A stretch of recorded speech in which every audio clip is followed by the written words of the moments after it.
conversation rules the whole nation. So if you're an introvert, if you're scared, talk to people. If you're not that sociable, work on it. Get out there and try it. You'll be amazed on how much this industry is about contacts, connects, networking.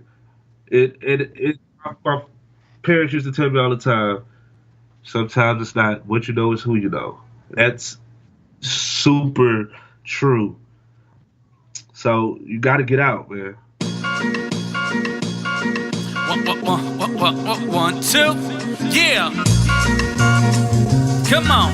1, 2, 1, 2, 1, 2. 1, 2, 1, 2, 1, 2. Yes, sir, you are tuned in. This is for the SB1200, ASR 10s and NPC heroes. This is for the crate digging, loop getting, sound manipulators, the Fruity Loop reasoning machine innovators that pump the bass and frequently freak the kick in a stand till it slaps in your speakers. The sound providers that make sure the song is tight. Shout out to the producers, Beats Grinding Life. Shout out to the producers, Beats Grinding Life. Welcome to the Beats Grinding Life podcast with your host, Siren, a weekly interview podcast with inspiring music producers, where every week you will learn from a different music producer how to potentially take your music career to the next level.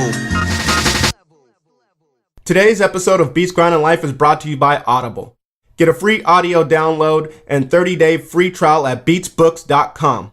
Over 180,000 titles to choose from on your iPhone, Android, Kindle, or MP3 player. Some recommended readings by past Beats Grinding Life guests like 48 Laws of Power, 7 Habits of Highly Effective People, The Secret, Tools of Titans, and The Song Machine are all available with Audible. Once again, go to beatsbooks.com to get your free book.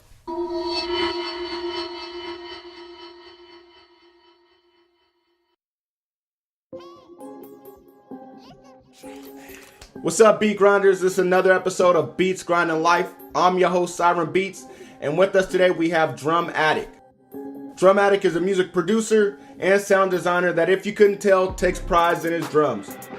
In a short amount of time, the Houston native has shown that he is a rocket on the rise. The Bounce Gvng Associate has won Beat of the Week by iStandard producers and is an iStandard Beast of the Beats finalist. His credits include Tsunami Papi, Mr. Wired Up, Black Child, Pimp Lyfe, Queensley Felix, and more. Yo, Drum Addick, what's good with you, man? What's going on, man? Appreciate you having me, sir. Oh, man. Go ahead. Shout out to? Shout out to everybody that's listening, that's a part of this music thing. That's what's Beats up. Grinding Life show. Yeah, no doubt, man. Well, thank you for coming up on the show, man. It's a pleasure having you, man, up on here. We had a bunch of your comrades up on here already, so it's only right that we had you, man.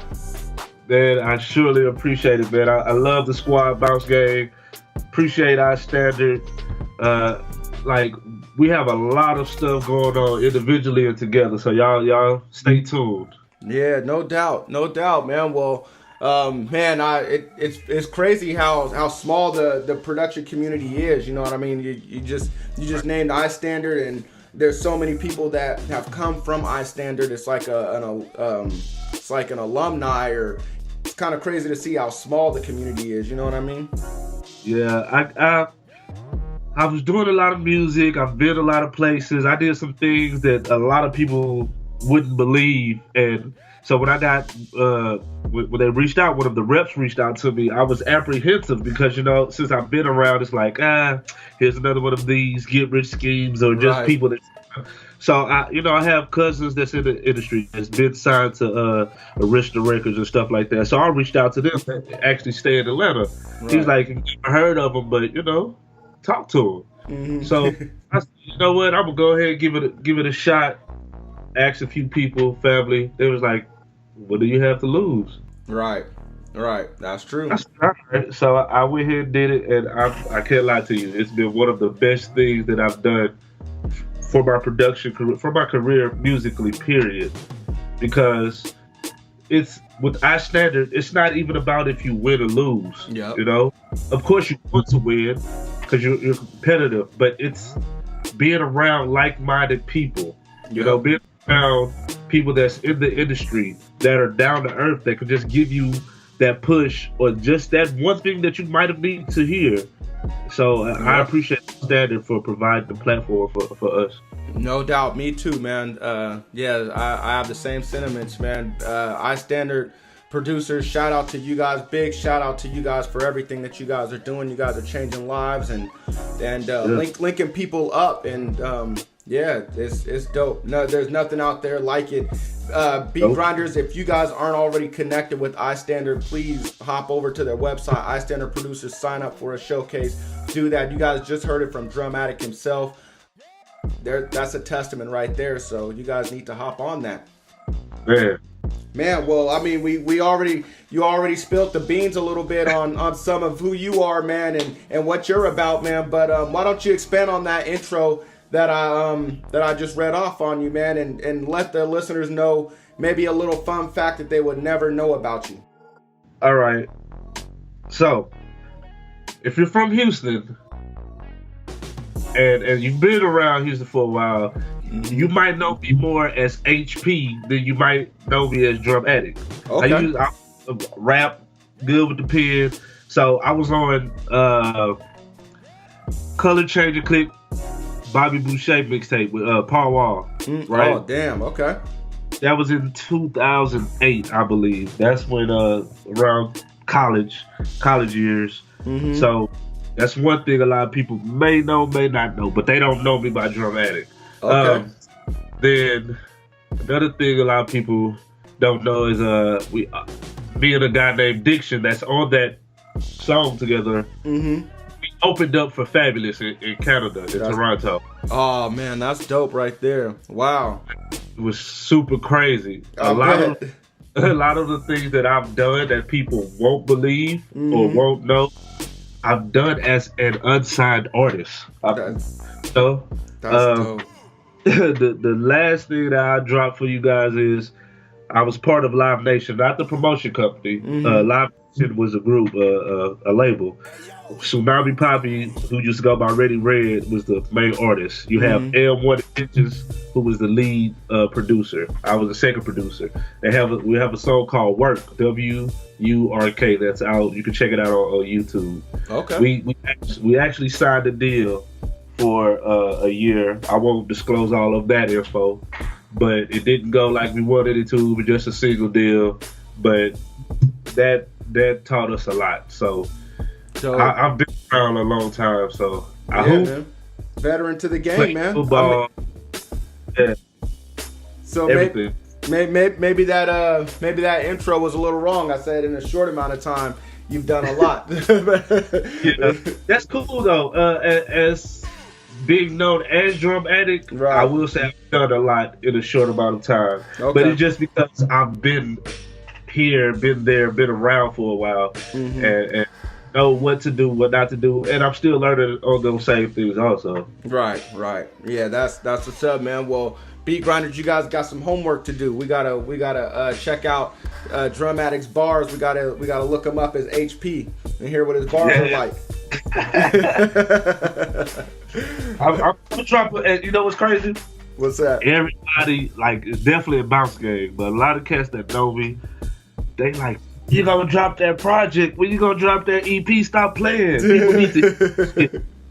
I'm like, I just want to produce, right. But I'm actually working on the EP, so that's dope. It's coming out real soon. Okay. Yeah, I was just gonna ask you what made you stop rapping. Well, you just fell in love with production. Well, the crazy thing is, like, when I was 12, 13, my parents got me a Dr. Groove, Dr. 202 from my boss drum machine. So I've always been doing producing, but I just been more in tune with lyrics so HP, that's my initials, but also it stood for Hungry Poet. So I felt like I was very, very poetical, a poetic type of person. So that's why lyrics, that was nothing. I was like, well, I already do that type of stuff. So that's how I got into the lyrics. But I fell back on that because, for one, the game is so not what it used to be. Right. And then, my pops passed in 2010, so I kind of left music alone completely for a while. You know what I'm saying? Mm-hmm. So, but I'm an old head. Be bouncing around on the stage just ain't really what I'm trying to do no more. You know what I'm saying? Yeah, I feel you. Well, let me ask you this, because you said rap ain't just what it is, not what it used to be. I mean, Right. Do you think that there's a decline? And I mean, I'm just gonna put it out there, my opinion. I think that there's a decline as far as like the skill level goes. What do you feel that same way? The crazy thing is, I feel yes and no. I feel like the skill is there, but the skill is so frowned upon for people to continue to do what they love and get paid for it. They kind of dump it down a little bit. Because a lot of these cats, like I've heard Uzi Vert actually rap, and he don't. Right. Yeah, that's true. That's true. Yeah. Like if you look up Kodak old stuff, he was spitting. Right. You know what I'm saying? Yeah. Kodak's one of my favorites. You feel me? Over For the young time. cats. You feel me? Over time, you get into the business aspect and you realize this is what they want. Now, one thing I from Jay-Z is they got people scared to be themselves. See, that's what it takes. That's why J. Cole and Kendrick and those spitters are so special, because they're not afraid to be themselves. Right. But isn't that ironic that the ones that are winning are being themselves, but the people that want to win, that want to make the money, they're not being themselves, and so they don't have the longevity? I mean, I don't know. That just seems kind of weird to me. It's like you want the you want the longevity, you want everything that the Jay-Z, the Cole, the Kendricks, what they have, but you're not willing to do what they're doing. You know? Yeah. Because you're being told not to do it. Yeah, I was gonna say a lot of people aren't. They're being told to do otherwise. Right. So they like, well, let me make this money. And that's one thing a lot of people have to realize. People have lives. It's just not, hey, I wake up, make this music, I'm good. No, you got people that you're trying to take care of. You got, your girl, your whatever you got. You know what I'm saying? Right. And take care of them and what you got going on. So sometimes you get stuck between a rock and a hard place. But like I said, that's what makes those other guys so special, that they're able to sustain their music career and also do the same while being themselves. Yeah. It's not easy as people like to believe, you know what I'm saying? It's a hard decision, but certain people can deal with it, certain people can't. No, you're right. Well, where I was kind of going I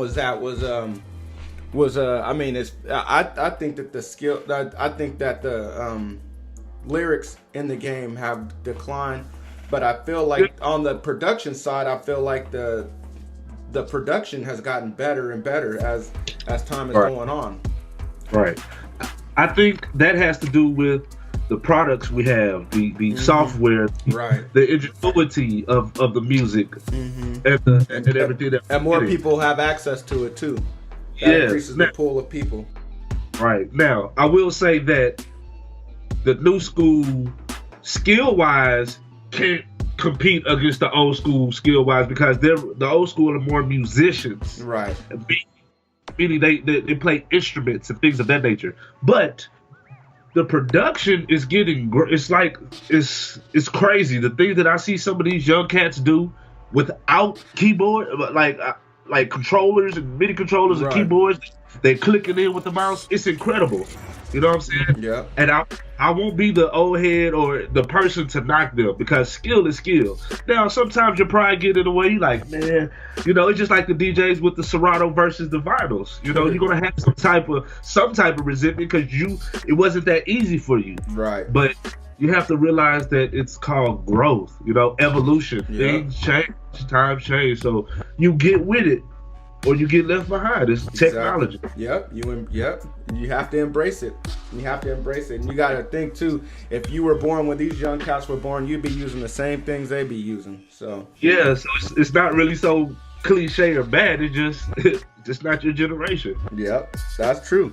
So man, well, what got you started in music? What made you want to pursue music, and what made you want to start music production? I mean, I guess you said your parents bought you that 202, but I mean, was it something that you asked for, or they just gave it to you? No, I asked. I definitely asked. But my mom was a lead singer of a band called, it's either Splitting Image or Split Image. Okay. I don't remember the name accurately. I can find that out. But she traveled, a lot of places, and she did like a lot of covers and things of that nature. But I believe they did like their own songs also. Dope. Just open mics and all that. My parents are from Michigan. So I got a little soul living, so it's embedded in me, it's Right. sports and music. That's what I was around. Nice. So that's what got me into music, just being around it. Okay. That's what's up. Well, what made you get the bug for production? I mean, was there a producer that you saw coming up and you're like, damn, I kind of want to be like that person, I like their beats? Or what made you want to get into music production? It would have to be, I'll just do it like this. I have, back then, like, preteen, all the way youngster to like preteen years, there were like 5 producers that I was like so amazed by. It's not going to be the people that probably, it will be. So there's Swiss Beats and Matty Fresh. Those were the two, at the time, that were just like, what the hell? Like, these sounds are so different. Right. But I got the drum machine. I tried to emulate that stop, drop, shut up. I tried to remake that on there, and I got close enough that I liked it, Right. But of course, there was Timbo. Timbaland with the sounds and the ingenuity was crazy. And then you had Dr. Dre, because, the Chronic, all that stuff was stupendous. And then you had DJ Quick. Like, I didn't even know. But, you know what I'm saying? Like, there's of course, there's others, you know what I'm saying? Right. But those have just kind of, like, stood out to me because they were so different. Damn. The drum they did, like, that's why I started calling myself Drum Addick. Like, I just was so into their drum work. And just, so people can say Jay Dilla because of his drum work and stuff, but I'm down here in Houston. I was born and raised. My people are from Houston, so I'm down here in the South. So that's what I'm hearing. I'm hearing that type of music.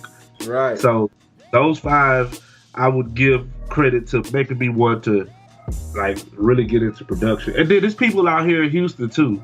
The screw sound, period. Just being around that so much, I wanted to emulate that. Dope.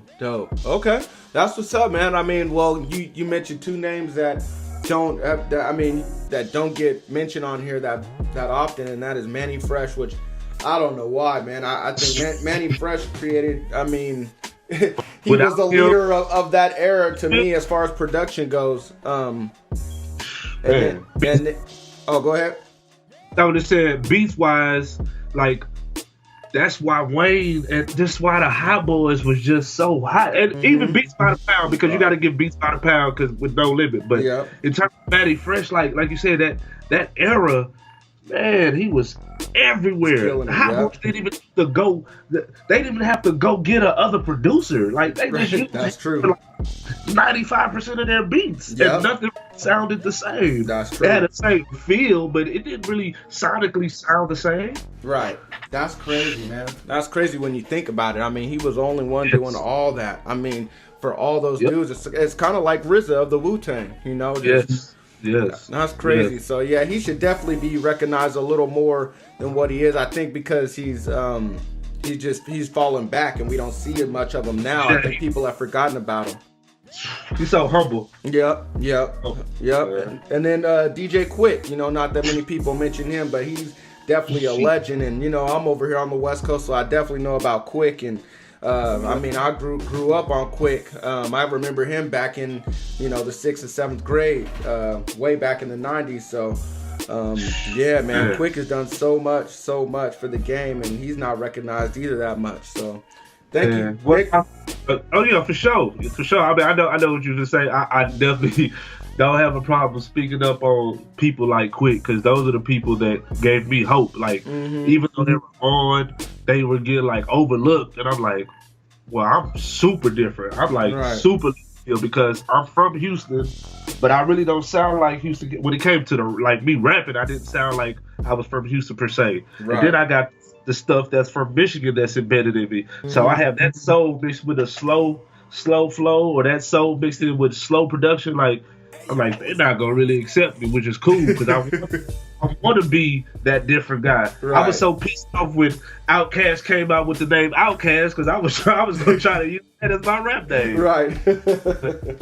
Well, I love it, man. I really do. I love people that try to be themselves and don't try to be anybody else. Yeah, you can use other people as your influences, and especially when you first start off. Like you said, you were trying to redo the DMX beat. We all do that, but as you grow and as you get comfortable and start creating your own sound, I love when people have their own sound. They're not biting nobody else. So I guess it's just that's the era I'm from, But I was just gonna say it. That's just the era. For sure, man. Well, we sucker MCs. Yep. Well, man. Well, I mean, we just killed a couple questions, man, and all in one, man. I mean, the next question is, what piece of equipment did you start off with? You already gave us that, and the next one after that was, who were some of the producers that inspired you growing up? And you already told us those, so man, we can just pass right through those. That's what's up, man.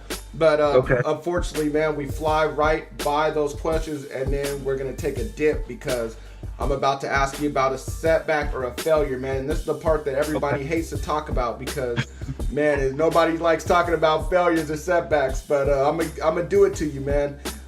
You just have to promise me that you won't cry or anything. But man, if you could just I won't do it. I won't do it while we on here. I'll do it after I get off. Okay, I'll probably do the same, man, because some of these stories are kind of sad, man. But I want you to tell me a failure or a setback that you were able to overcome, that you were able to bounce back from, man. Because there's some producers listening, man. That I mean, we all go through this shit, man. But there might be somebody going through something and they don't know how to deal with it, man. So if you could just tell me one of yours, man, that'd be cool.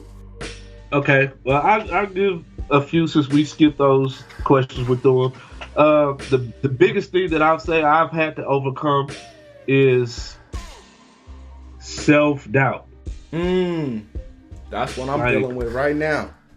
Like, man, it's so real. Just like when people say depression is real, self-doubt will have you being one of the dopest people out, but not putting your music out.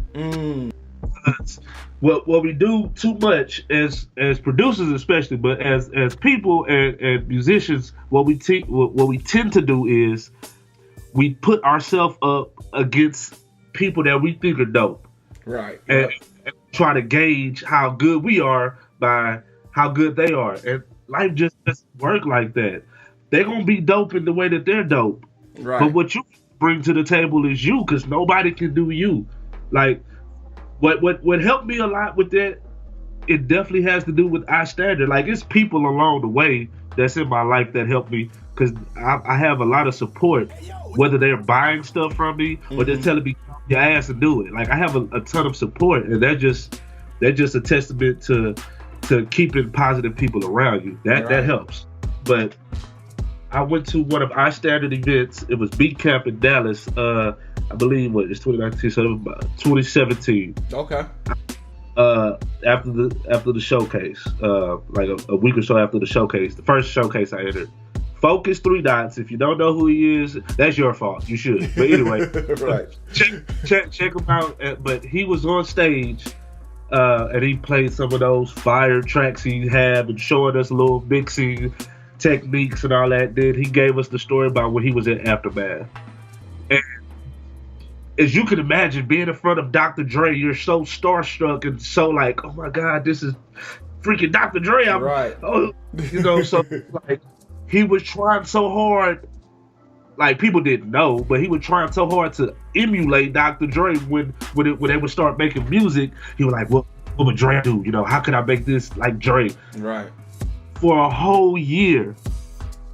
And then Dre says something to him, and he starts saying the stuff to himself like, I'm not here to be Dr. Dre. Right. I can't be Dr. Dre. I'm here because they won't focus. Yep. That's why he brought you there. That's why he brought him there. Yeah, so when he dropped that, and of course there's more to the story, but that's the basis of the story. That's the message of the whole thing. Like, He dropped that story on us. I don't know how it affected everybody else, but that touched me so deeply to the core. I was like, yeah, because I'm weird with my production. I'm super unorthodox. Right. Like, but if it moves you, it moves you, no matter what. It doesn't. The consumer doesn't care if the snares are quantized. Right. You know what I'm saying? Right.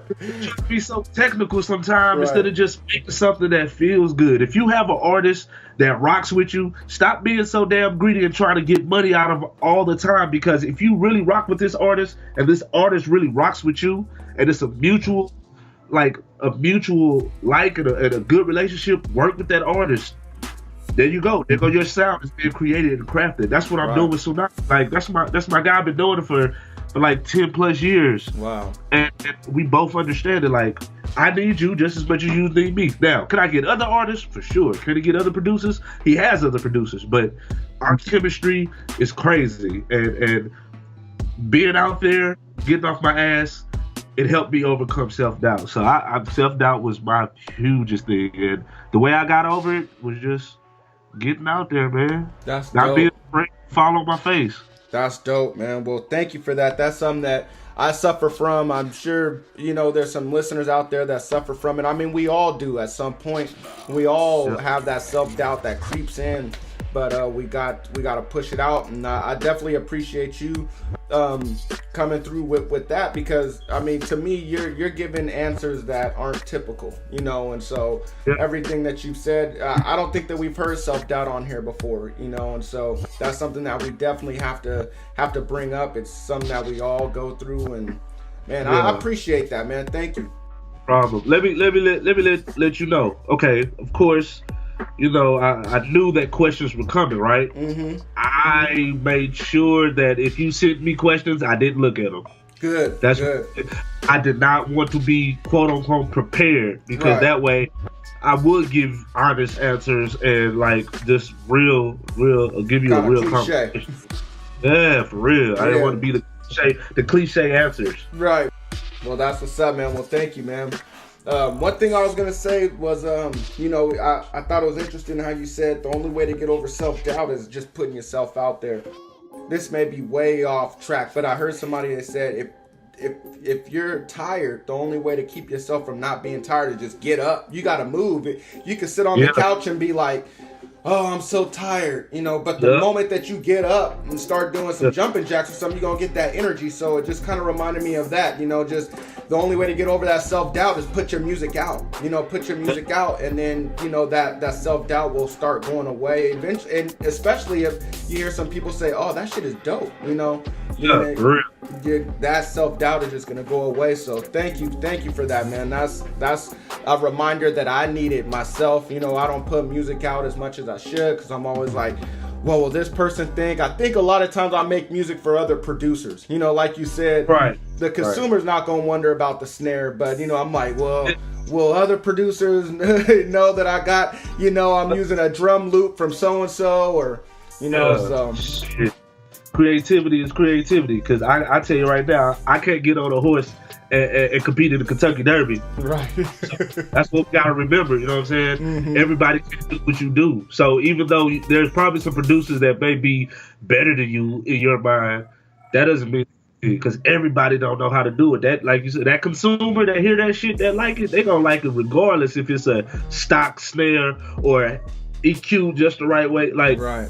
Yep. Put it out there, man. You gotta get better, and one way to get better is to put it out there and get trashed, get totally embarrassed. You just gotta, deal with it. It's called constructive criticism. Nice. That's what's up.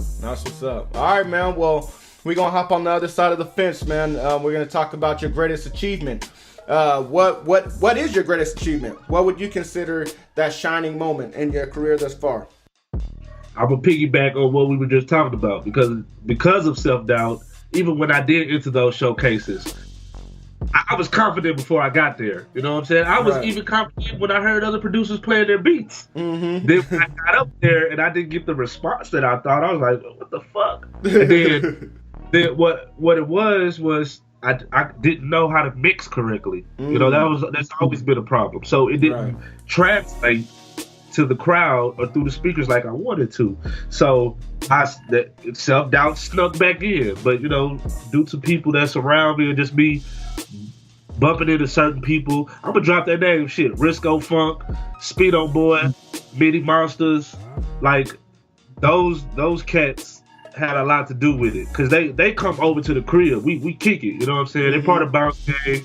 Risco was part of Bounce Gvng. He doing his own thing now, but they always keep it real with me. You know what I'm saying? Nice. And they're like, Drum, you dope, man. Why you be playing those beats? You should play these beats and do this and that. Then I had Double A and Trap Jesus that got me back on Reason because I was still using Reason 4. Damn. Reason out. So they dropped for real, man. Like they dropped the knowledge on it and everything. So I got back into it. And me and my homeboy Concert Music, C. Riggio, we stuck with it all year last year. And Concert Music really, really helped me with my Beast of the Beat set. Okay. So that's what I'm getting into. What my biggest accomplishment was when I made it to Beast of the Beats. Okay, I made it. I'm like, okay, good. But even though I made it, I still was like super nervous and still had that doubt until I got on stage. I won the first round, and I saw the response I was getting. I was like, okay. Got to the second round battle. I think BXB, he in Vegas, man. Shout out to him. Very dope. I edged him out by a little bit, so my confidence is starting to build up. And then the third one, I went up against Ryan Scott, who's part of Bounce Gvng. His shit's so super dope. Me and him got some music that I'm spitting on. I edged him out just by a little bit. So I made it to the finals. That's my biggest accomplishment, is making it to the finals, man. Nice, man. That is just a testament of my work, the people around helping, and just believing in yourself. Man, you just do it. Just hey, man, that's my biggest achievement. Like as a producer, that's my biggest achievement to this day. Not even placements that I got, because I know people hear Black Child like Black Child for Murder. Yeah, I did something with him, but that's not my biggest thing. My biggest thing is overcoming that self-doubt and placing it into the finals in last year's Beast of the Beat competition, man. Wow, that's huge, man. To me, that's huge. That's a great accomplishment right there, man. I mean, you're defeating yourself, and yes. so telling yourself, yes, I can do it, when you have that voice in your head saying, oh, you can't do it, or you're not good enough, or whatever, got to get rid of that, man. You went up on stage and you killed it, man. And why? Because you had, like you said, you had the help of other people. You eliminated that voice within you, man, and you gained confidence. So that's what's up, man. That sounds like a great accomplishment to me, man. That sounds like something that I'm trying to do. I'm trying to get on your level, man. So thank you for sharing that and providing inspiration, bro. No problem. All right, man. Well, here on Beats Gvng Life, man, we're always trying to make it to that next level, man. And so they say you emulate, you copy the people that you want to be like, and eventually you can one day gain the results that they have. And so I want to know, man, what do you do in a typical day? That way I can, and the beat grinders listening, we can probably take some of the things that you're doing in your day, apply it to what we're doing, and be on your level. All right. So keep it all the way honest with you. I work. Okay. Right? Mm-hmm. So I like probably most of us wake do. up. Yeah, you feel me? So I just want cats to know that it's still possible to keep going forward, even with a job. Nice. And I know most of us are like, skip the job. Yeah, you should feel that way because you want to do something that you love. You know what I'm saying? That lets you know that you really are passionate about doing something. Because if you're like, man, skip this job, I have to hustle and grind. That's good. That's a good feeling. Yeah. But I say I wake up anywhere in between 9:30, 10 o'clock, maybe 11. Once my girl get up and she leave, it wakes me up. No, but 9:30, 10 o'clock I get up, and I go through Instagram, maybe post something, maybe check my notifications, all that type of stuff. I turn on YouTube and I do research. I'm those people that do that about anything and everything. I'm a YouTube university. So I turn on YouTube. 90% I don't watch TV. If I'm watching TV, it's gonna be YouTube. it's gonna be probably no basketball, but like regular show, I don't really watch. I don't watch Game of Thrones. I don't watch none of that. I'm not knocking it, people. Right. I don't do it. You know I what hear I'm saying? Mm-hmm. So get up. You know what I'm saying? Probably took a shower the night before. If not, jump, shower, take care of the hygiene and stuff. Maybe grab some. You feel me? Probably leave here about 12 o'clock, 12:30. I'll go to work. I go in at 1 p.m. I get off at 9:30. Okay. My work day is crazy because I do a lot. You know what I'm saying? I'm a trader. In terms, I work in the warehouse, so I train people on forklifts. I do a lot of stuff at work. So I'm saying all of that to say I am tired as hell at 9:30 at night. Right. But when I get home, I don't go to sleep.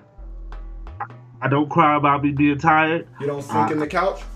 The hell no. I come into my studio. I turn my laptop on. Mm-hmm.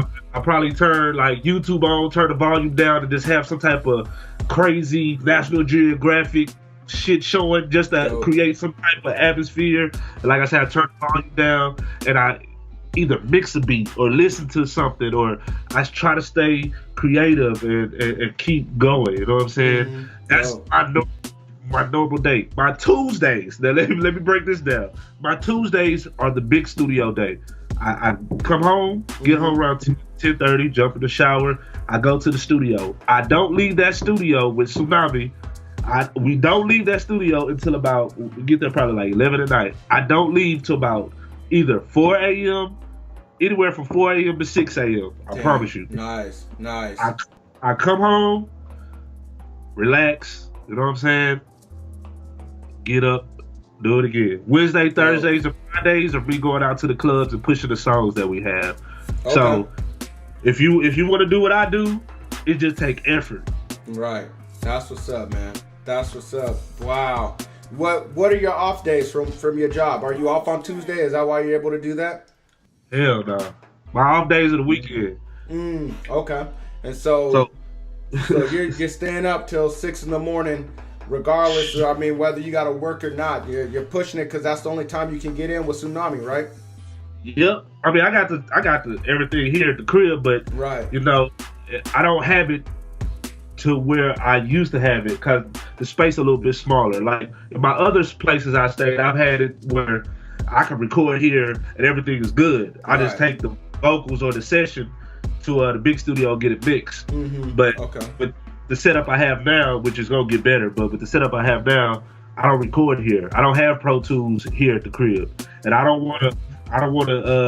Well, I do kind of want to learn how to record vocals effectively and reason. But as of now, to me, I'm like, we got this big studio. All we gotta do is like 10 minutes up the street. Oh, nice. Go the street and just record. You know what I'm saying? I mixed the song that's out in the clubs right now, but I have a special engineer that everybody knows about. It's in Atlanta that's working on it, and he gonna put his touch on it. I wanted to. I'm not gonna drop his name, but he's in Atlanta. Yeah. I know who he is. If Beat Grinders, if you guys listen to the show, I think you already know who he is. Man. I was gonna drop his initials, but then I think that'll give it away too. So if people didn't know who it is, man, that cat, man, so super down to earth, man. All you gotta do is talk to him, man. Just talk to him. I thought about having him on the show, man, because I mean, there's a lot of producers on here that have worked with him, and then just to get his perspective on the producer-engineer relationship. You know what I mean? Yeah, get him. Yeah, we need to get his knowledge. Sometimes when we talk, I just try to pick his brain. I've really never like asked him, "Hey, can you do this?" Nah, I be wanting to know. Give me the knowledge you have, and he don't. I give it. He wants to give it. You know. Right. So that's why I like iStandard. Most of the people I've met in iStandard or through iStandard want to give you information. They want to help. They're for the community. That's what's up. That's tight, man. That's dope right there. And then you are given that knowledge, and then just from being around those people, you feel like you have to give it back to somebody else. You know, that's dope, man. I love that. That's how we gonna keep it going, man. Yep. I mean, that's another reason to be a part of iStandard, you know, and what they're doing. So, all right, man. Well, you know, you talked about your home studio a little bit. You talked about the big studio a little bit. Right. But this next portion, man, we're gonna jump into what you have going on at home in your home studio a little bit more. This portion we call In the Studio. We're gonna find out what you have up in there, what you do, and how you work everything. So I want to know, man, what do you do when you first start making beats? I think you already let the cat out the bag. You said you turn on National Geographics a little bit. Is there anything else that you do? Do you pour a drink? Do you spark up? Do you what do you do? I don't smoke anymore. Okay. Every blue moon, if I'm in that mood, you know, I might take a puff or two, but 90%, 98% of the time, I'm not smoking. Okay. I don't drink to produce. I do drink not to produce. That I did a couple beats on liquor, or you know, I don't drink beer, so you know, liquor they didn't come out horrible, but it's just a different mood. You know what I'm saying? Yeah. No, I definitely feel that. Like the way I start, what sets the mood, I guess you want to call it that, is just opening one of the DAWs. The first DAW I've ever learned in was Fruity Loops. Okay. Because I'm a hardware cat. I come from the Triton, the Motif, the MPC, those type of things. You know what I'm saying? But the first DAW was Fruity Loops, and it was super easy. You know what I'm saying? So that's why I enjoyed it. The first thing I do when I make a beat is I just let whatever inspiration tell me. Like, I don't say I'm gonna just sit down and make the drums first, or I'm gonna make the melody first. I just go with whatever, you know what I'm saying, whatever happens. Nice. Mm-hmm. I will say is, since I've gotten better, like sound designing and things of that nature, like with mixing and engineering, I've more lately doing the melody first, because I feel like the drums are so easy to program and to do. Got a nice little melody. So as of late, I've started doing melodies first, but that's because I sound design also. So you know, and the kit is done. There's a few people out there that have it that love. I'll put it out soon. I still want to maybe add a couple more melodies or something. I'm not greedy, so I want to give to the community.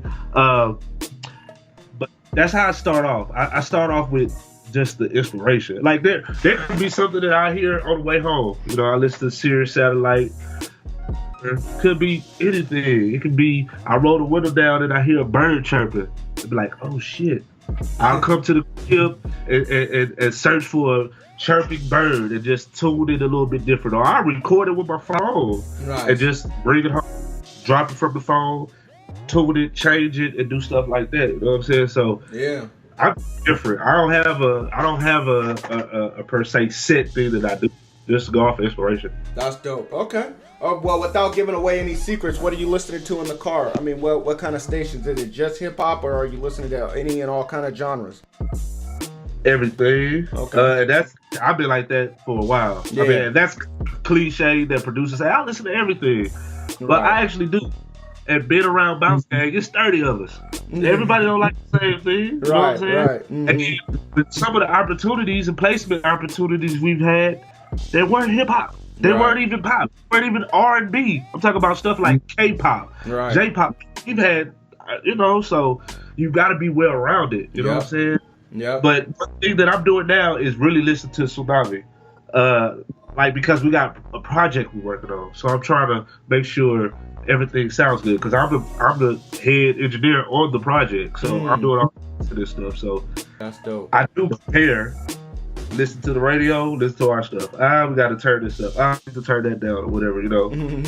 Nice. But a good thing to do is to listen to other genres. Yep. That will get your ear a lot better. Yep. Nice. That's facts right there. And when you do sound design, do you set aside a specific amount of time or a specific day to do sound design, or is it just whenever that inspiration strikes?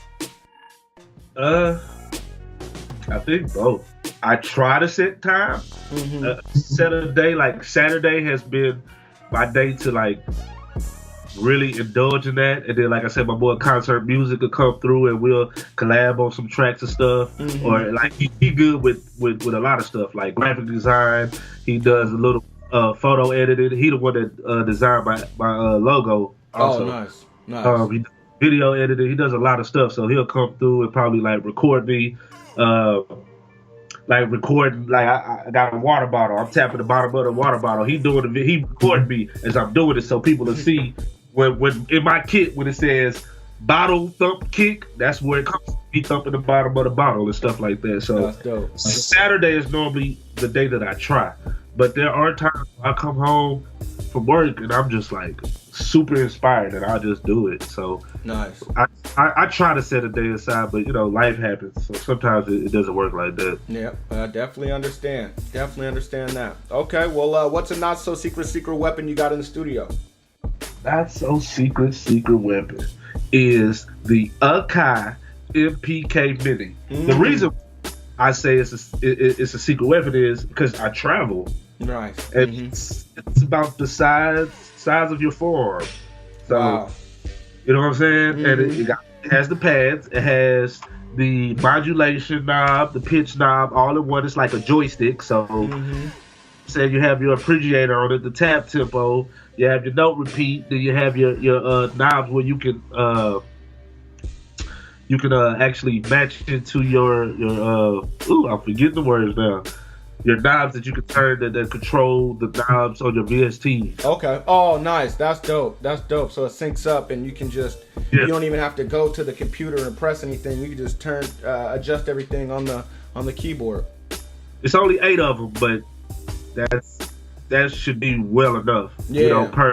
Per rack extension or per VST or whatever.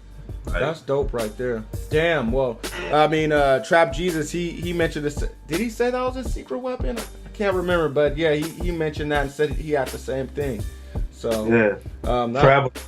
Wow, for traveling reasons. That's what's up.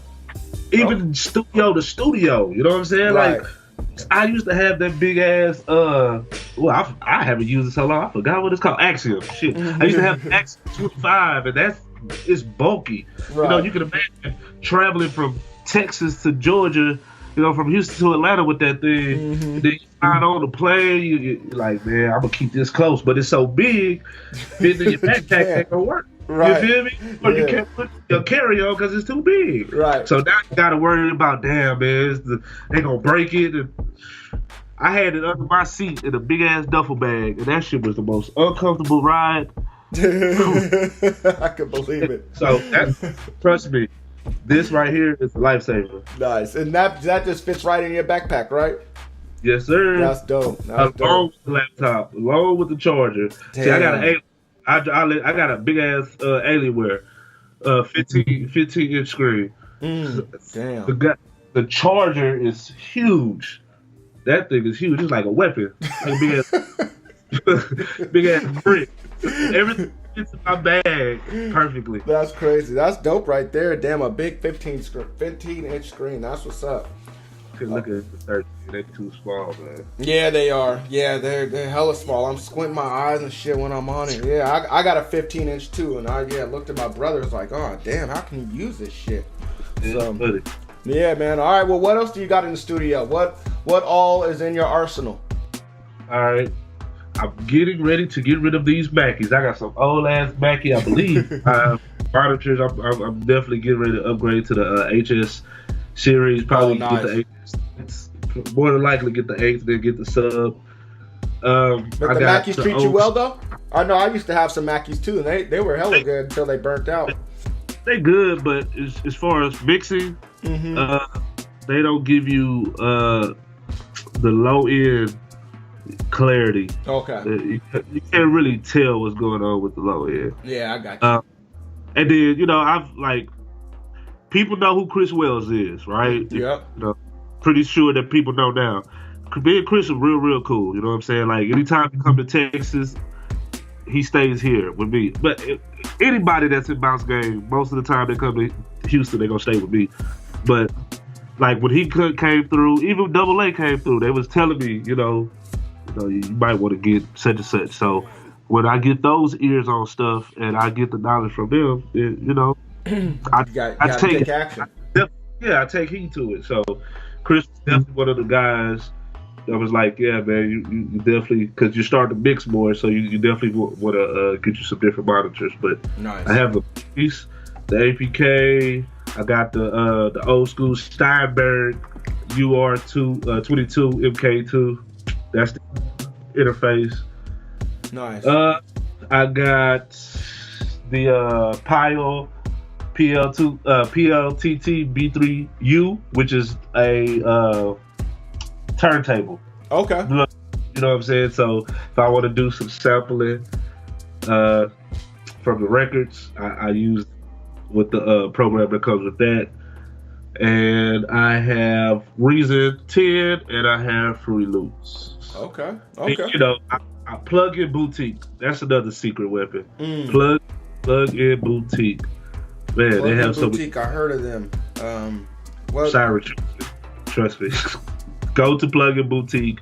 They have free deals. They have deals. They have plugins, VSTs, all type of stuff for half off and 90% off, 80%. Like, you just got to keep checking on their site from week to week. Plug in Boutique is definitely a place to go. So I have a lot of VSTs and rack extensions and stuff. Nice. Okay. Well, that's what's up, man. I'm gonna definitely check them out. And thank you for sharing everything that you have, Beat Grinders. If there's anything that Drum Addick mentioned that you guys are interested in, I'll definitely provide links on beatsgrindinglife.com under Drum Addick show notes. If you're like me, I'm definitely gonna check out Plug-in Boutique. So, tell it, y'all, man, it's lifesaver. Shout out to Benny Monster.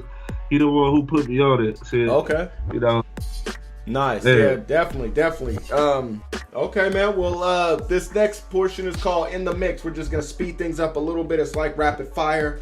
I'm gonna ask you some questions, some quick questions. You give me quick responses. But if you need to take your time to elaborate on a question, man, please feel free. We encourage it. So, okay. Do you prefer using samples or making beats without samples? No samples. Okay. What's your opinion on leasing and selling beats online? I don't do it, but if it works for you, go ahead. Okay.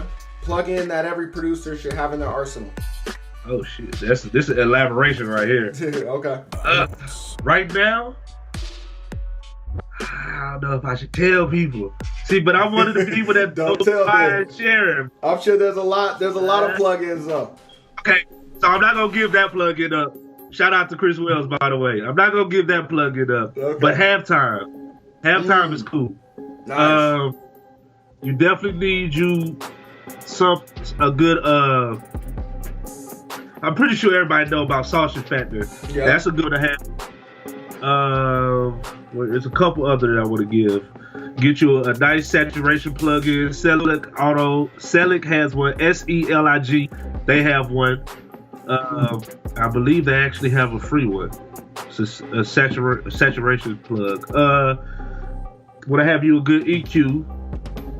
I like the visual EQs a little bit more. Okay. You still need to listen with your ears. Right. Don't just say, "Oh, I'm just gonna EQ. I'm just gonna EQ at this, and then you think you're good." You still need to listen. But EQ that I like, Selig's EQ is nice. Okay. One more. I'm giving away one more. What's sauce that's just crazy on some shit? I can't give y'all that one. Shit. Check out Backmask. BACKMASK by Freak Show Industries. They have two actually.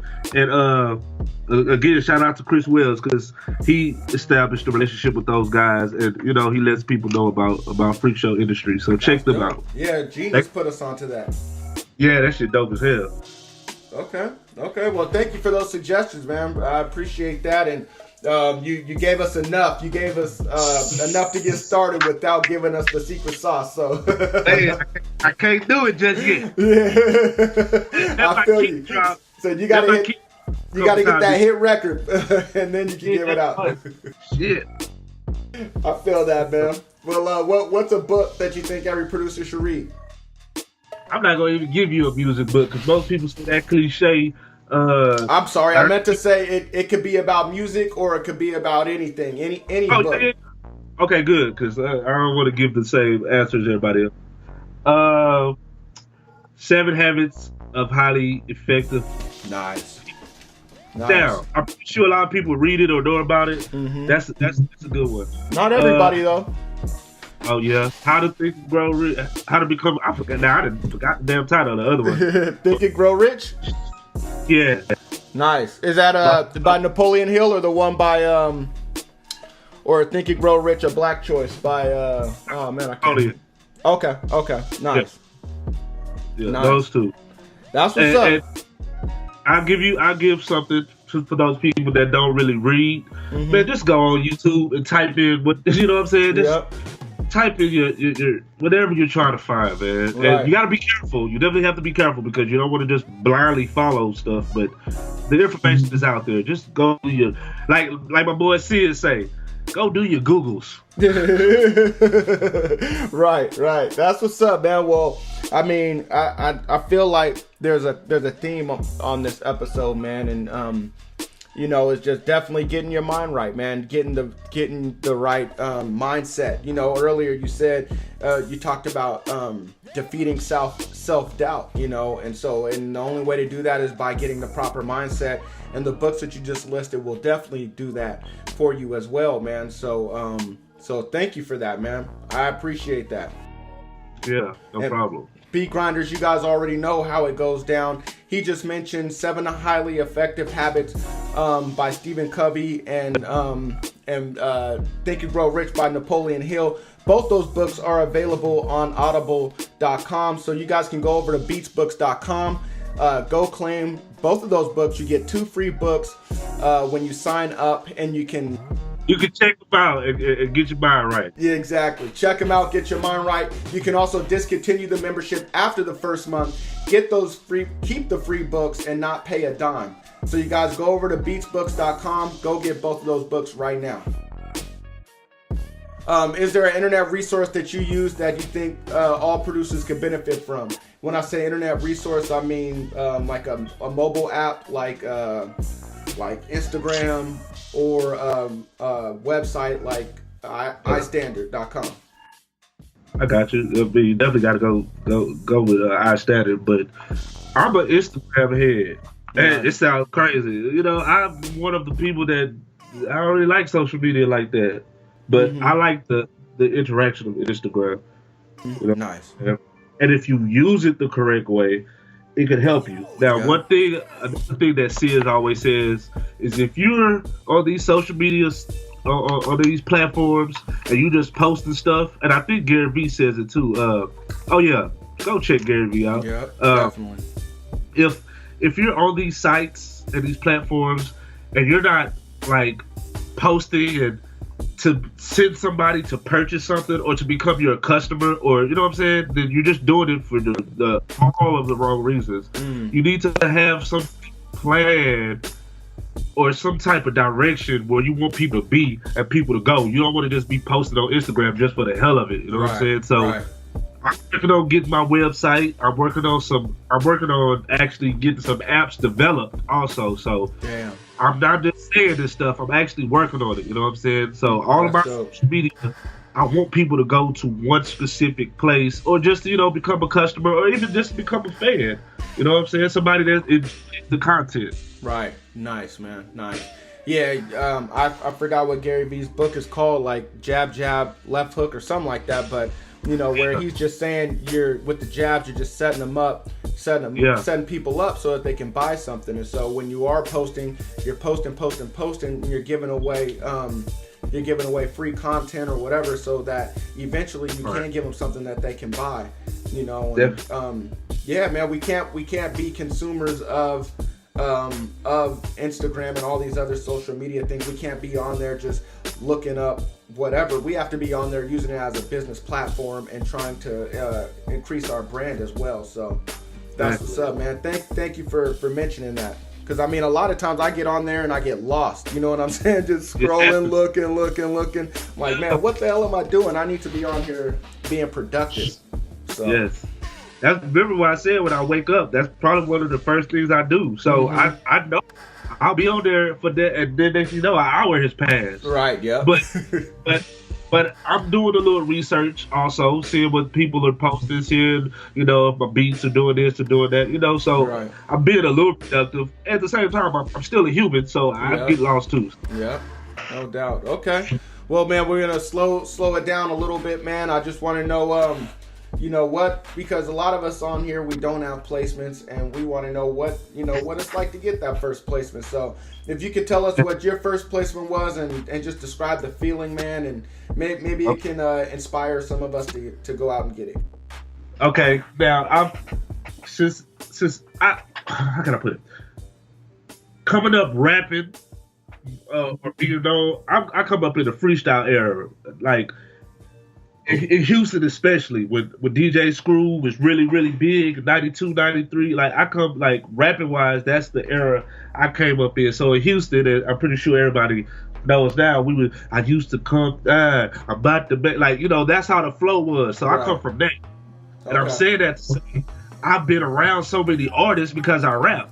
So when I transitioned into really doing production, it was easy for me to get people to rhyme on my stuff. Nice. Not because it was just that good. It's just because we all were looking for producers. And, you know what I'm saying? We couldn't afford beats. So we would start doing stuff ourselves. You know what I'm saying? So that's how I came up with TMP. And I'm giving y'all some more knowledge. TMP. It stands for The Missing Piece. Right? So I've always felt like I was the missing piece to the puzzle. No matter what, whether I could get you a beat done, I could write you a verse, or I could spit something for you. Shit, I could fix something for you. I could whatever. That's how I felt. So my first placement that I just really consider like, okay, I didn't really know this artist. It was with DQ Hampton. I don't know if y'all know who DQ is, but check him out. Okay. He's from Waco. He stays in Dallas. I had to make sure I say Waco because every time I'm like, you from Dallas? Bro, you know I'm from Dallas. So he's from, but he's from Dallas. And, you know, he reps Dallas, man. His project Graduates just dropped not too long ago, and it's bittersweet because even though it jams, the placement that I'm telling you about, it happened, but it didn't happen because of the feature.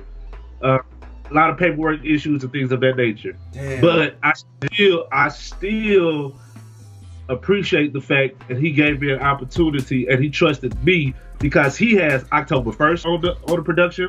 He has S1 on there on some production. Wow. I believe it's Smart Boy, who's now part of Bounce Gvng, is on there. He has, did Mr. Lee do something? I'm not sure, but he has some heavy hitters on there. Let me just say that. Yeah. You know. And I was even being considered was huge for me because I'm like, shit, S1 alone. That's a lot of people alone. And then October 1st, I mean, those are heavy hitters in your own backyard, in your own state. So just let you know you're competing, man. Man, and I tell October 1st all the time, and DQ. My favorite cut on there is the one they did. It's called Fiction. Oh my God, it's hard. Yeah.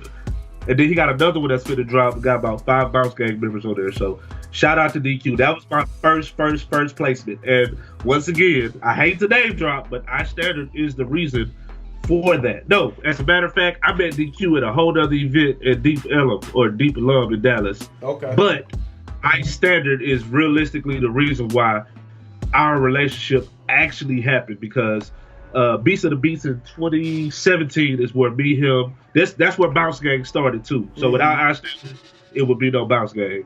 But in 2017, the Beats of the Beats, that's where we like really got to chopping it up. And that's where it started. Wow, that's dope right there. Well, first off, I'm gonna have to listen to him. DQ Hampton's Beat Grinders. If you guys haven't heard of him, definitely check him out. Man, wow. I mean, and that's the thing, man, is iStandard isn't only just hooking up producers with each other, hooking up producers and artists, which wow, man, that's awesome, man. So I'm glad to hear that, man. And I'm unfortunately we don't get to hear the song, but who knows? Maybe it'll leak or something one day. Yeah, one day. Yeah. You know what? I'll preview it probably on my Instagram. Nice. Probably just his verse and the hook. Mm-hmm. Okay. But one more thing about iStandard. I'm saying we're because I am a part of it, and like in Houston especially, I'm trying to get some stuff going on. Mm-hmm. In Houston with iStandard, we're in the works with it right now. But in terms of some things that they have going on now, it's going to be some stuff centered for artists and producers, like a little artist and producer getaway. It's in the works, so don't quote me on that, but they're working on it right now. Like some type of camp, not even a camp, it's more of a getaway for artists and producers to just like collab. Wow. So it's coming. And the only reason why I mentioned it because you said they do it more for producers and artists also. Right. That's dope right there. That's dope. I'm looking forward to that. Just to see what they have. But okay, that's what's up. Hey, so I mean, since you are out of Houston and you are iStandard alum, do you do any work with charity at all? Charity? No, but my boy Mitty, I believe possibly have something in the works. I don't know. Okay. If he do, we definitely can't say nothing because it's in the works. Right. But no, I haven't did any work with her. What I want to, of course. Right, you know what I'm saying? She's super dope. Yeah, she is. Yeah, charity works. Mm-hmm. Okay. Man. It's some other cats out here that are like seriously dope. Fred on them. You know what I'm saying? The cat that did Flick of the Wrist, and he done so many others. That's the homie. Okay. QB the Problem. He really rocks with Bounce Gvng, and it really rocks with the cats in Houston. Dope. We got some stuff that we probably finna finish up. He waiting for me to send him some stuff. Nice. So a lot of producers. Yeah, that's the bro. That's man. Yeah. He told me my first one. Let me expand on that real quick, because this is another testament to keep working, man. Like the first one that I was in, I got my scorecard back, and I ain't gonna say I got murdered on my scores, but you know, it wasn't that great. The second one, he was a judge for it too. Like in between the year between that time, we met him at his studio. I played beats for him. He said, "Wow, we misjudged you. Why you weren't playing? Why you didn't play those type?" I said, "Man, I've never been in a showcase or a battle or nothing like that. I didn't know what to play." Right. He's like, "Oh, bro, you dope. Like, wait till you just start learning how to mix too." I'm like, he's like, yeah. So the second one that he judged, man, I looked at the scorecard and it's like a complete, like 60-degree difference. Yeah. Nice. Working, like just keep working. Yeah, that's what's up, man. That's what's up. I mean, it feels like you're getting the same things over. Didn't you say somebody else told you that? They're like, why'd you play these joints and not these? Risco Funk, Bitch Monsters, Speedo Boy, like a lot of them, like man, like I don't be knowing. Right. Well, that's what's up, man. That's also because I was trying to think in other people's heads. Oh, they probably would want to hear these type of things, and that's not the type of beats that I like to make. So, you know, just do you. Just do you, and also, I mean, just being around other people. You know, you get to hear their input as well. You know, so. All right, man. Well, what's your favorite song that you ever produced? Sentimental Reasons and the more current one. Okay, so Sentimental Reasons, my best one is let me see. I got a couple of them. Well, I'm gonna do it like this. Rap wise, I didn't produce. My cousin produced it, and it has sentimental reasons. It's gonna throw people off. The song's called "Damn, I'm Fucked Up."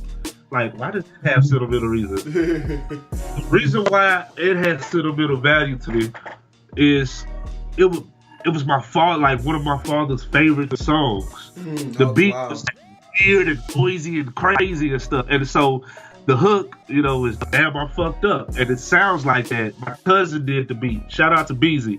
Beats by Beezy. He in Lansing, Michigan. He did the track, and my father loved it. You know what I'm saying? So, like I said, he passed away. Yeah, he passed away in 2010. So I still jam our old music with the group that I used to be with. So I love that as a rapper. Now, my favorite song that I produced is two of them. It's a song called "What If" by my little bro Breezy. He go by TMP Breezy. Okay. It's called "What If." He mentioned my father passed, and he was saying, and he was only like 15. We wrote it. He was like, if Mr. Patton passed, would P. Bishop be this clear? Meaning, if my father never would have passed away, would I see things the way I see them now? Like, so it's like you got to look at the good things even through the bad things. You know what I'm saying? Because it's always a lesson in everything. And then the new song "Jump" that I got with Tsunami. Those are two favorite that I produced. "What If" by Breezy or TMP Breezy, and "Jump" by Tsunami. "Jump" is one of the simplest beats I've ever made, but it's so much space in the beat that the artist has no clue no choice but to shine. You know, and so those are my favorite two right there. Wow. Okay. Well, "What If" they can hear right now, right? We had it out, but I think we took it down. I have to double check on that Piff, but let me see. You know what? I'll give you the notes, and you can just, like you say, put it in the notes. Okay. But that should be on that Piff. Matter of fact, I can look at it while we're talking. Go ahead. Cool. And then "Jump," we'll have to wait for that, right? Yeah, it's supposed to be coming out Memorial Day or around Memorial Day, but it's like I say, it's once that special engineering gets done, it's gonna be ready to go. So it's coming soon. All right. What's an album besides one that you worked on that you think every producer should listen to, and why? Woo, it's a few of them. I try to keep it to like 2 or 3. Okay. Sonically, let's go with that. Yeah. The Chronic 2000, 2001. Sonically, Lord Jesus. You have to do your ears a good. You have to give that a good listen, man. That do you justice. You're gonna get eargasms. I mean, like seriously. Like I don't even care about. You feel me? Like what they're talking about in terms of sonically. We're just talking about sonically with even the mix of the vocals, like everything. The way that album sounds is crazy. Yep. Outkast, like it's a few from Outkast. But AT-Aliens is just as a spitter, as somebody that can rap, is somebody that thinks outside the box. That would, oh man, yeah, AT-Aliens, one of my favorites. What I'm trying to give you one more, and me being from Houston, Lil Kiki. Oh, it's 2. I gotta give you 2. Lil Kiki, "Don't Mess with Texas." That's one of the first one. That's for Southside. Okay. Southside. Yeah, that's on there. And then the new one is "Love by Few." That's not the new one. It's one of the new ones. "Love by Few, Hated by Many." Okay. Well, man, I'm not familiar with the last 2 that you mentioned, so I'm gonna have to get familiar when we get off of here. I'm gonna have to listen to those probably when I go to the gym. So that's what's up. The other 2, definitely Dr. Dre's 2000. Did you say Chronic or 2001? Oh, 2001. Okay. Well, I'm gonna have to. I mean, yeah, definitely familiar with that one. And that was one that I used to reference back in the day. I listened to that while I'm mixing. You got to. Lord, that shit there's. Yeah, AT-Aliens. That just might be a perfectly produced album. I mean. Yeah, exactly. Man, so thank you for mentioning those beat grinders. If you haven't listened to any of them, I'm going to provide links to all 4 of those albums in the show notes. So yeah, you guys definitely go check it out. All right, man. Well, we're about to get real weird. We're about to get real crazy here. I'm going to ask you some questions where you're going to have to put on your imagination cap, man. And so yeah, I'm not going to say any more, man. We're just going to jump right into it. I want you to imagine that I'm going to take you up to Mount Rushmore, and we're going to wipe all the presidents' faces off. You got 4 faces to put up there. What producers are going up on Mount Rushmore? Oh, that's crazy. Shit. Well, I'm gonna go ahead. Ooh, I can't just pull that trigger that fast. Damn. All right, do it like this. Dre, sonically, Dre. I mean, got. Yep. Shit. Innovation. I'm gonna do some weird shit since we get weird. Okay. We make a three-headed one person. Shit. Okay, let's do it. It's your Mount Rushmore. You feel me? Timbo, Swiss Beats, and Matty Fresh all on one. They're a three-headed one person monster because of just the sounds of the innovation. Right. And the difference. Like sampling and stuff like that. It's either gonna be. Probably had to put Ninth Wonder up there, man. Oh, nice. That guy is amazing. Shit. Who else? I mean, I don't want to say Jay Dilla just because everybody says Jay Dilla. I mean, I know what he means, and the guy was freaking amazing. But not everybody says him. Yeah, that's true. You're right. So I want to give this last to somebody that nobody really even like identifies with. I said Quick before, but let me dig a little deeper.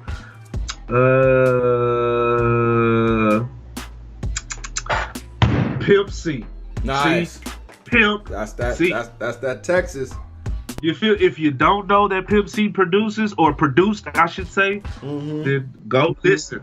A lot of that stuff y'all like UGK, Pimp produced. That's dope. Yeah, I wasn't really on the game like that. Somebody mentioned Pimp C. I can't remember who, and then Trap Jesus mentioned him as well. And yeah, man, I went back and listened to some UGK, man. I'm highly impressed. I had no idea that. I just thought he was a rapper, honestly.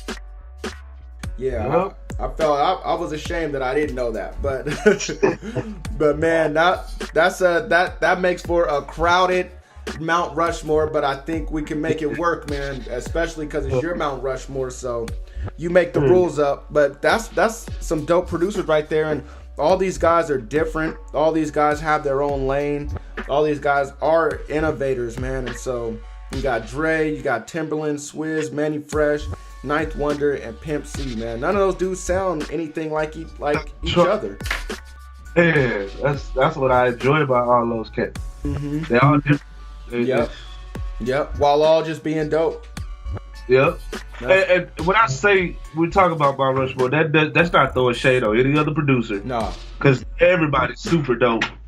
Yep. You know what I'm saying? In their own way. And I like a lot more producers. I even like Dre from Outkast. Right. Yep.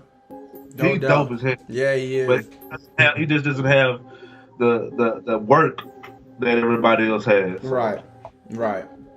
That's what's up. Okay. All right, man. Well, I want you to imagine that, you just woke up from a dream, and in this dream, you had the perfect studio session.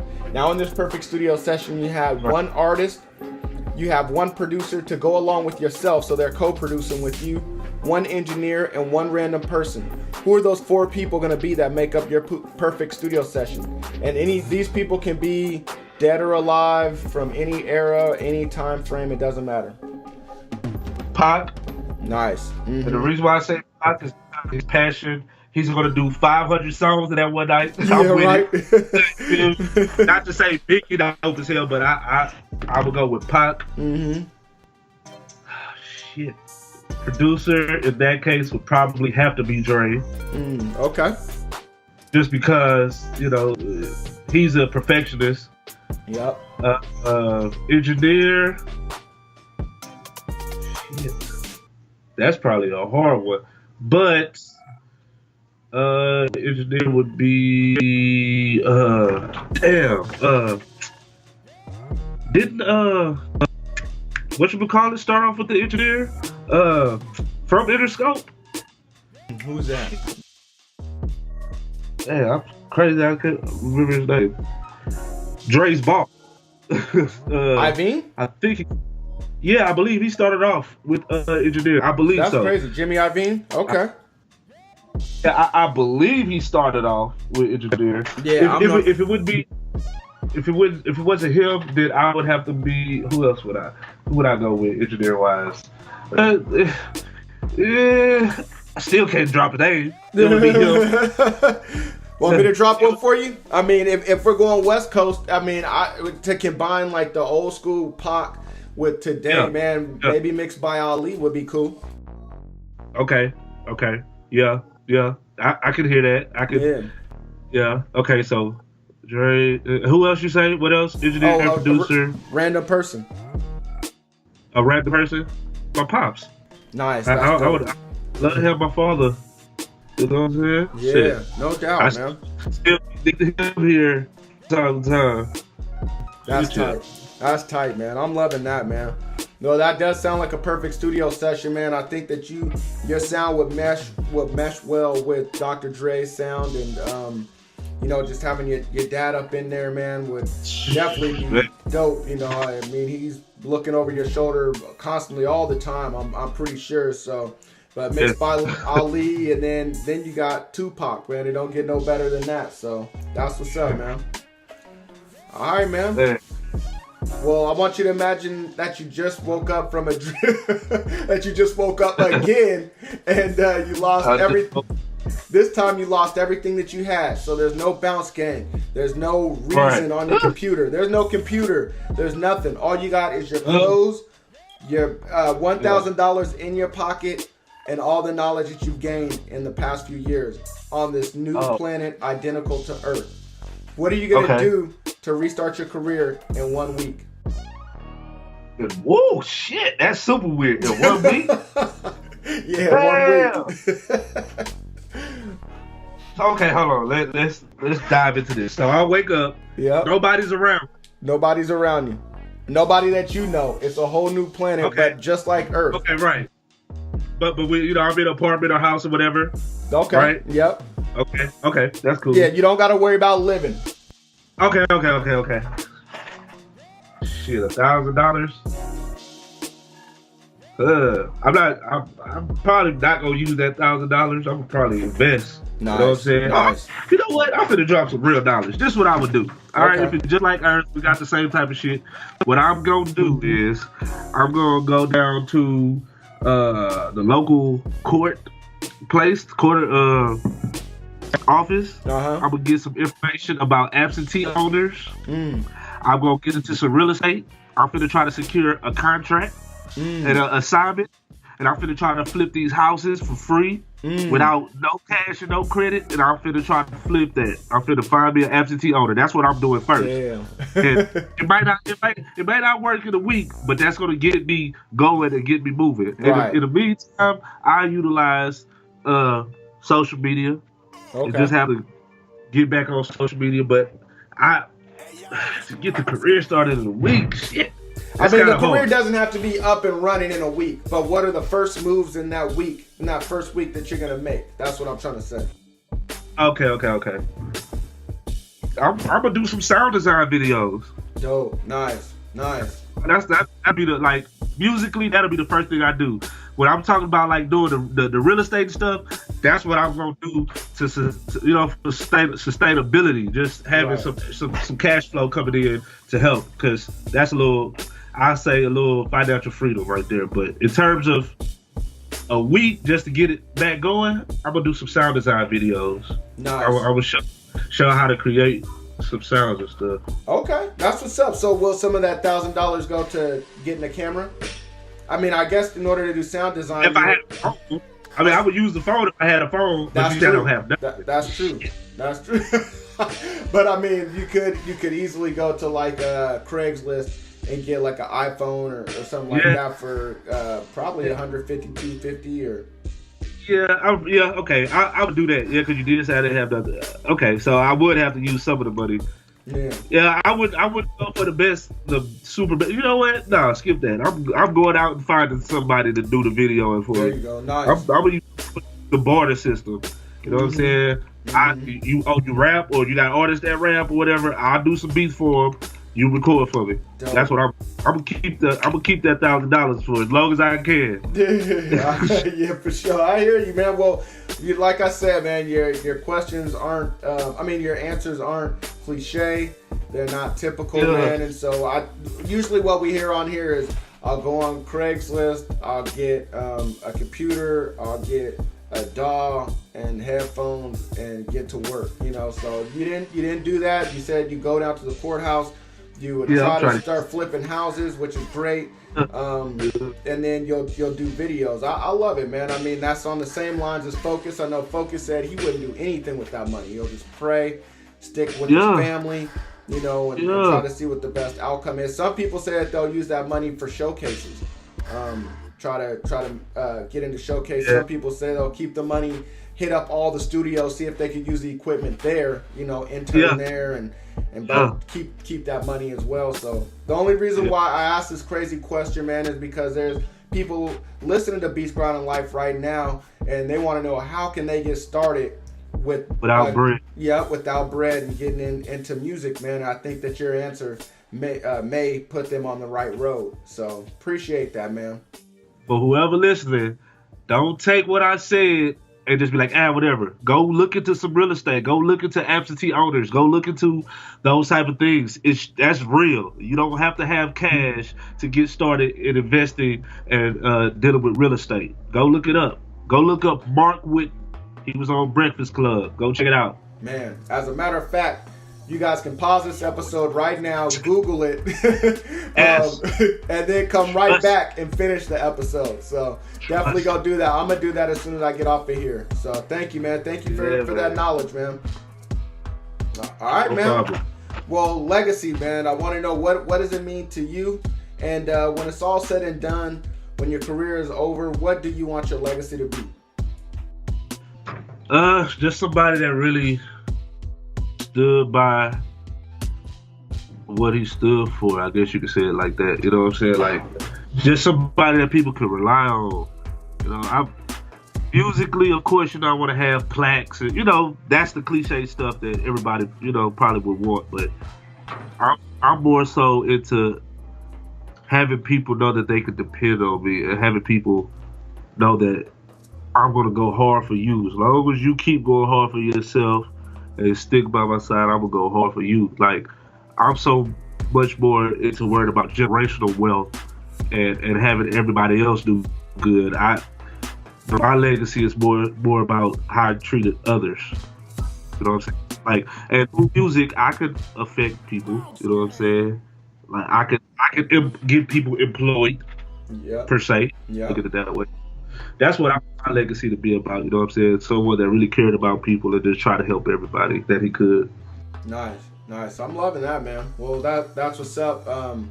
You know, I'm pretty sure you're doing that. You know, with Bounce Gvng, and you know, I'm pretty sure you're influencing your peers around you. You're definitely influencing the listeners here. You know, I mean, you're inspiring me. You're inspiring the listeners. So.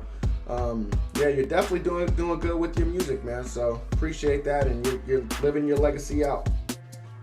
Yeah, man. No problem. All right, man. Well, what's the greatest piece of advice that you've received coming up in this game, man? I mean, I know you've received a lot of great advice being around the people that you're around. And also, what advice would you have for all of us, for all the beat grinders listening today? Best advice, focus. Told me stick with it, basically. I mean, I know you hear that a lot, but I've had DJs from here to tell me the good thing is your shit not whack. You know what I'm saying? Nice. So that always lets me know that I was on the right track. So best advice was just stick with it, man. Like, one thing that I'll take from my brother that I would love to give everybody is the way you do anything is the way you do everything. That's the advice that I want to give to everybody. So basically what that means is if you practice in a bullshit way, that's the way you're going to perform.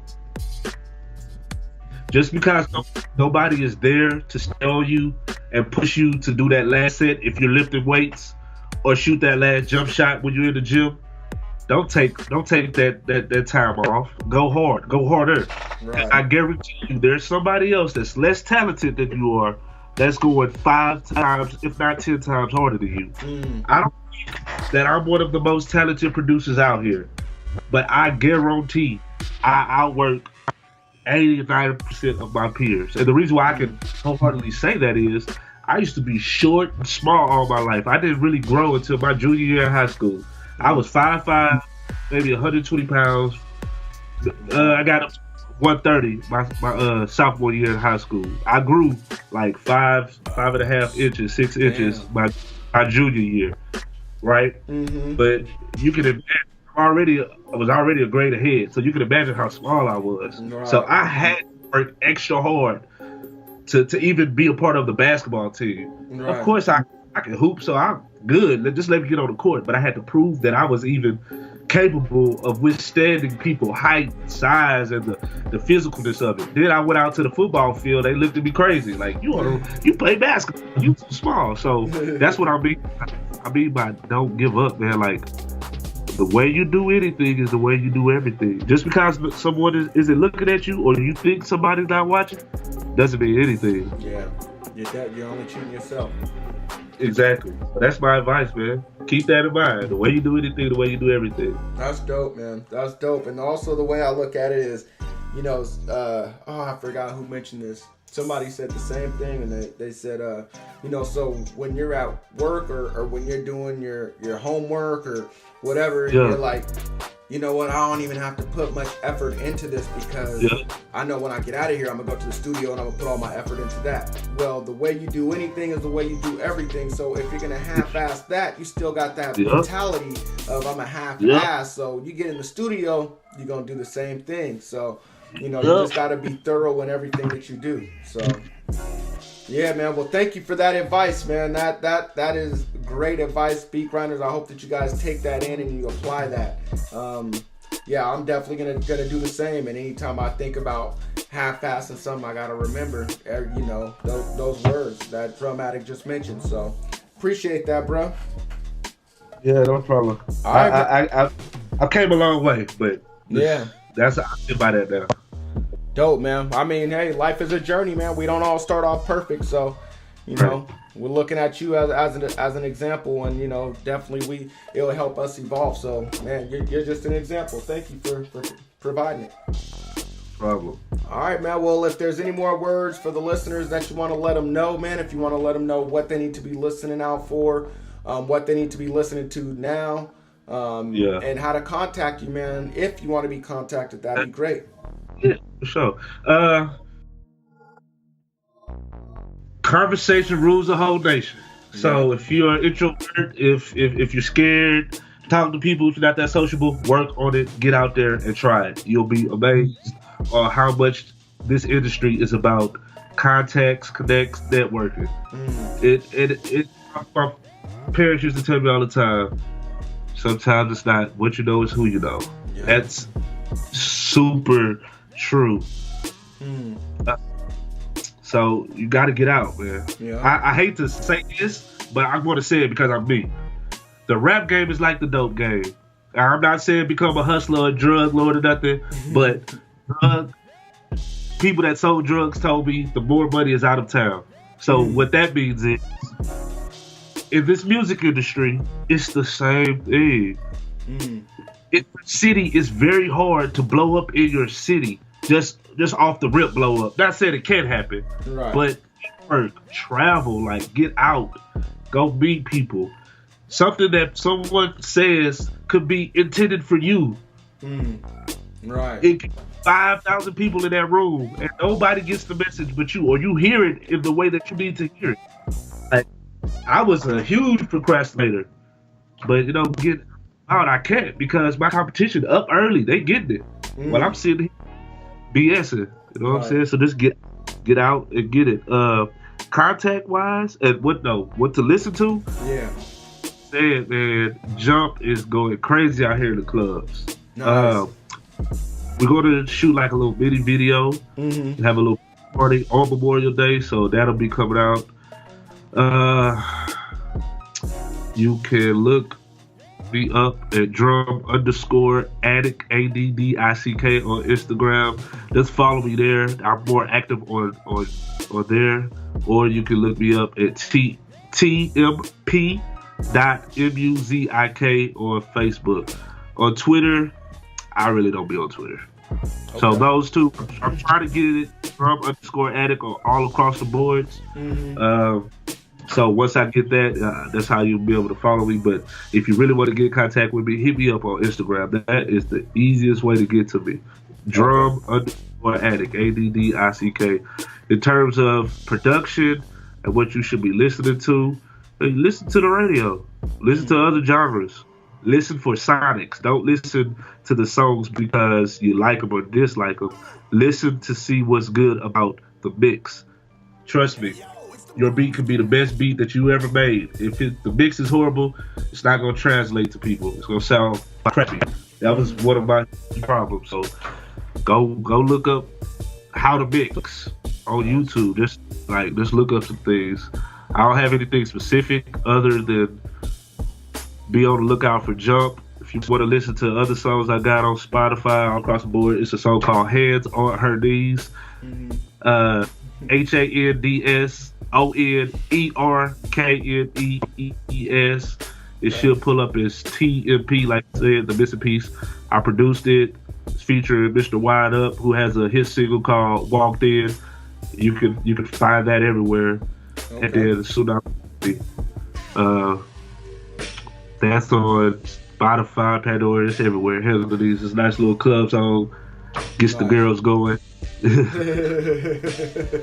That's a key right there. Yeah. Okay. Stop making music. Stop making music for your homeboys. Right. Make music for women. Make music for the streets, of course. They support, but just be about that. But yeah, your homeboys, keeping it real with your homeboys, gonna have you broke. Word up. Somebody told me when the girls hit when the women hit the dance floor, the men gonna follow. So if you can get the women, then you got the men. So yeah, don't worry about us. You know what we like. We like what they like. Right. Yeah. Exactly. Listen. It's 2019. Even for the men that like men, when it comes to music, they want to move. Right. So you got to get people moving. It's a science to this. It's a reason why you hear drums and your head gets annoyed. It's a reason why if you play bass and you got a cup on the table and that water gets to moving, think about we're made of water. See, I don't want to get too scientific for you guys, but we're made up of water. Right. You know what I'm saying? So the music is at a certain frequency, you're going to move a certain way. Anyway, that's a little bit too for you guys. So all I'm saying, you know what I'm saying? Get the people moving. Nice. That's what's up, man. Well, I think that's a good way to end it right there, man. Appreciate it. Beat Grinders, you guys definitely go get Jump when it comes out. Soon. Yeah, soon. Yeah, Drum Addick, thank you for coming on here and blessing us with the knowledge that you did. Beat Grinders, thank you for tuning in to another episode of Beats Grinding Life. If you found the show of any value, please share it. Put it on Instagram. Take a snapshot right now as you're listening to it, and just share it out with everybody on Instagram and let everybody know what we're doing over here. How Drum Addick affected you guys. Let him know. Tag him. Tag me. Put a like on SoundCloud. And yeah, you guys know how it goes. You've been mentored by another dope producer. This time you've been mentored by Drum Addick. So you guys consider yourselves lucky for that. Keep making beats, stay on your grind, and live life. All right, peace, y'all. Peace.